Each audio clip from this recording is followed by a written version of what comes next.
Hi, I'm staff writer Jessica Doyle, and on this week's episode of Coach's Corner, I sat down with football head coach Chad Phillips to discuss the football season so far.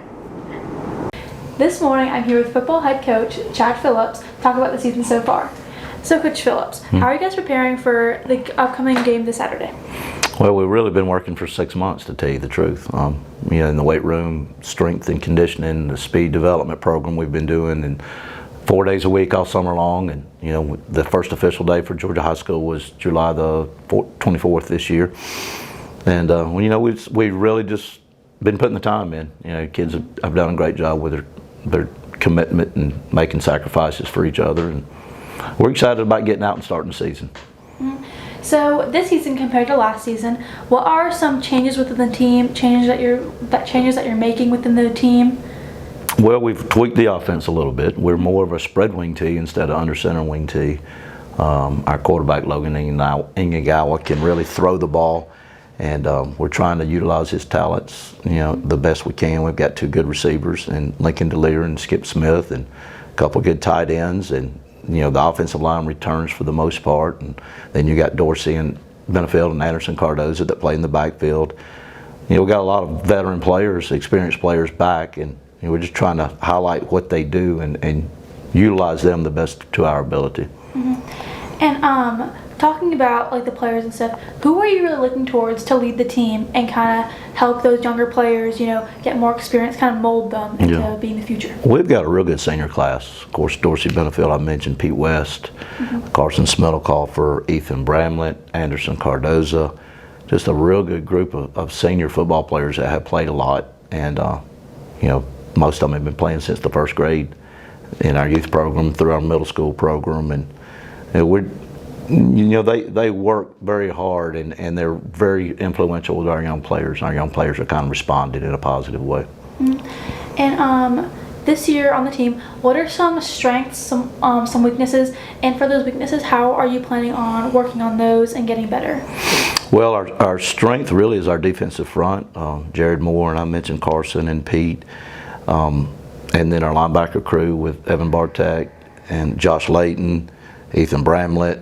The front seven guys have played a lot of football for us. Now the back guys are relatively young, so hopefully we can get them to come around real quick. And then of course our kicking game we've got one of the better kickers who's hurt and is unavailable for a little while, and Coach Buck's done a good job recruiting a couple soccer guys out to come help us, to give us some quality depth in the kicking game. And then offensively, Logan is back at quarterback.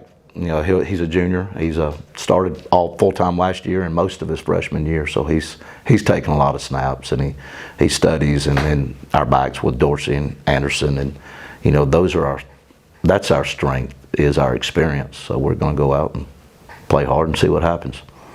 And besides making it to state and the playoffs and everything, what is the team's main focus for this season? Well, our main goal every day is to go out and be better, and we want to maximize our potential. We talk about that a lot. You want to everything that we do, maximize your potential, be the best you possibly can be. And some years, last year's a good example. We were about as good as we could be, and we just came up short on a couple of key games, and it cost us a playoff berth.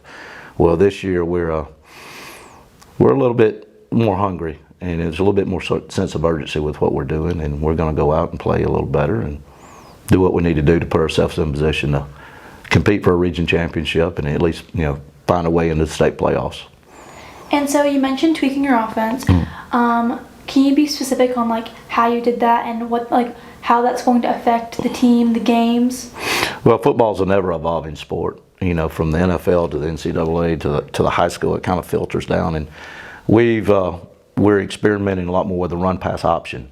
Basically, the quarterback we run one play, and he has multiple options. He can hand the ball, he can pull the ball and run it, or he can pull it and throw it.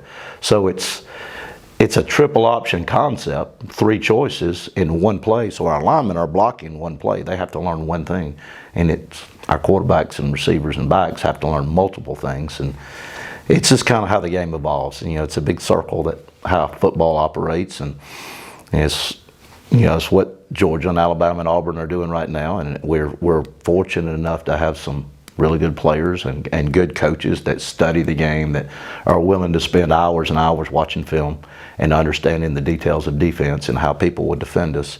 And again, we're putting our players in position to maximize their potential. That's our goal. Yeah.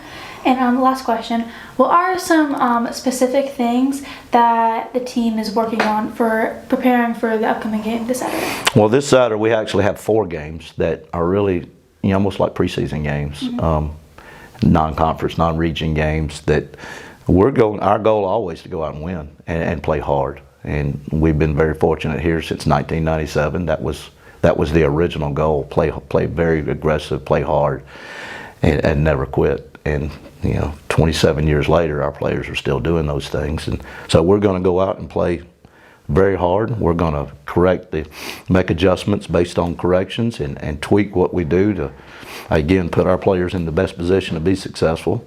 And the first 4 games are opportunities for us to get really ready for the LaGrange game in September, the first region game. Yeah, thank you very much. And thank you. Good luck this Saturday. Thank you. I'm staff writer Jessica Doyle. The Panthers play again this Saturday at 1 o'clock in Noonan. To keep up with all your Starkville High School news, visit theprowlernews.org and follow us on social media at SMHS Prowler.